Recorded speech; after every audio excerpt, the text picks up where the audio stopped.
And moving over to the roof gable ends, or the wall gable ends as it were, we can assemble these just basically on the shapes. You can't really go wrong with this. The part numbers aren't even on the panels. You basically just set out so that you've got two symmetrical gable ends here, and you marry up the flared edges, and they're held together initially just by throwing a screw through here, the bolt and nut type, and that holds on a long bracket. Again, you don't really need the part numbers for this. It's all self-explanatory when you see this stuff in the bag. So one screw through there on either side, and then to hold the whole panel unit together you have these channeling sections, which are part numbers 60318. Again, there's 4 of these. They're fairly obvious once they marry up to the panel and they run the length, and they meet halfway, and the screw goes through from the inside through each of the available holes on the large and the smaller sections. This again here, these don't even have the part numbers on them. Again, they're fairly obvious when they're in the bag. There's 4 of those, and they just marry up in a symmetrical fashion so that the flares are facing to the outside. 4 screws, and that's that part complete. All of the screws have the washer on them, except for the bolt type ones up here and here. And then for the door channeling, so you'll only have a door at one side of this. You need this section here, which is a right angle panel, 61502. That basically comes up centrally on one of these gable ends, and the screws pass through from the opposite side into these channels here, which the screw bites into the smaller holes on this side. There's 2 of those which make up the door slider set. A bit difficult for me to hold that all together in one go, but I'll show you once I've got it screwed together. The instructions is saying that I only need to use 4 screws, and only through this right angle panel and into the channels to hold it in place. So there's either a reason for that later on in the instruction build, that we might be adding more screws, or it might just be an error in the instructions. But either way, I'll assemble that and show you what it looks like. The opposite end doesn't have the door, so that just remains with the channeling holding the back side of the gable together with the screws, and plus the central tail unit there that will be used, I imagine, to support the ridge beam of the roof. So I'll get together this door channeling and then we'll come back to that. Here we are putting in the plastic runners, which I'm assuming the doors will hold on to. They have to be put in a certain configuration. They are made up of a crescent shaped piece of plastic with a hole and a pin, symmetrical on either side, but you have to go in a certain order, and that order, as per the instructions, is as follows: with the curved edge of the crescent facing downwards away from the pitch of the roof, you have a hole at the top left and a pin at the lower right, and then you just need to match that up with a mirror image for the next one. So the 2 pins are closest together. That's lower right pin, lower left pin. That completes that step. And then for the next 2, the next pairing, again you go for a pin on the lower right again, same as you did this side, and then you match it up with its partner with a pin on the lower left. So you've got one pair with the pins together and another pair with the pins together, each on the lower side. And you may need to tape those up in order to stop them falling out during the rest of the assembly.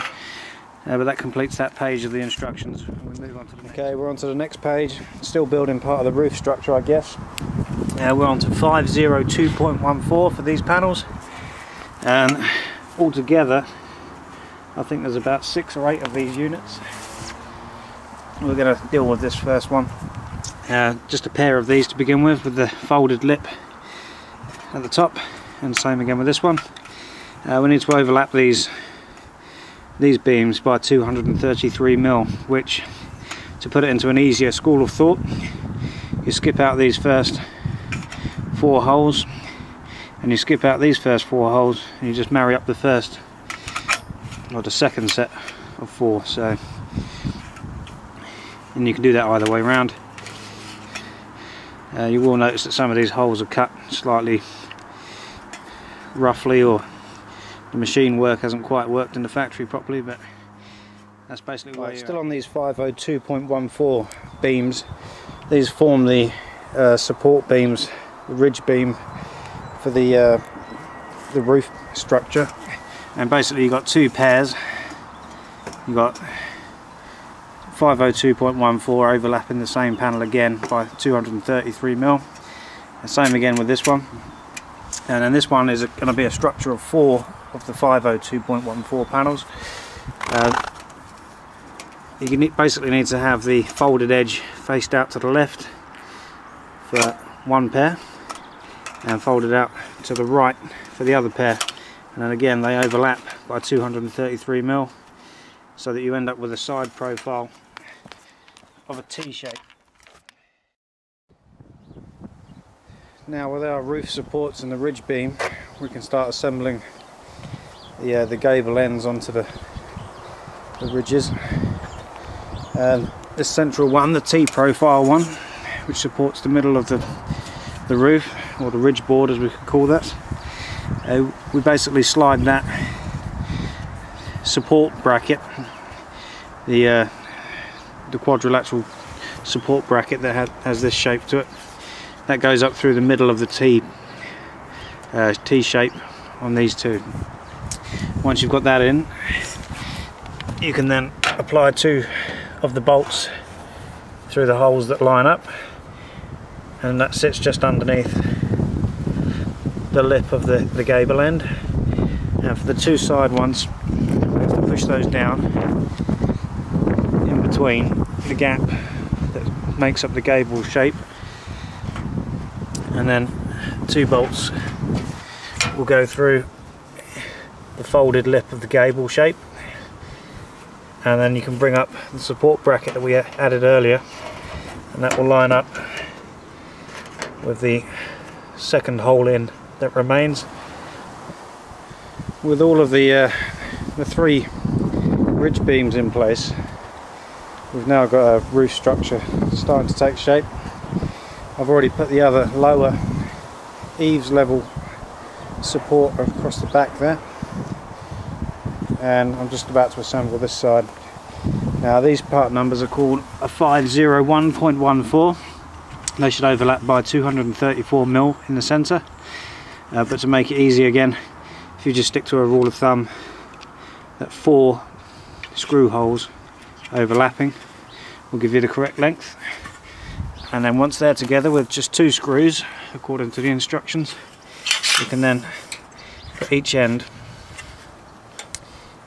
this inner lip here slides in underneath the barge board edge, and then 2 screws in each end, and that will bring you up to a complete, at least a skeleton roof structure. So with all the framework together, we can now move on to the panel work. Prior to doing that though, you must measure from corner to the opposite corner, and the same again for the far corner to the near corner. Make sure those measurements are equal, and then that's the frame squared up. You can then add the panels as per the instructions. At the front edge here, where we've got this overhang of the roof panel, that's a 204, then there's 201, 201, 203, and then you do a, not so much a mirror image, but a flipped image for this side. It goes to 203 at the front, and 201, 201, 204 at the back. And then once you've got one side of that on, it's going to make the roof structure rigid and clamp it down in a square position. Adding on to that, you've got the eaves level panels to go down. That's a 504.1, and a 504.2. They're simple enough to add. This is the roof panel work complete.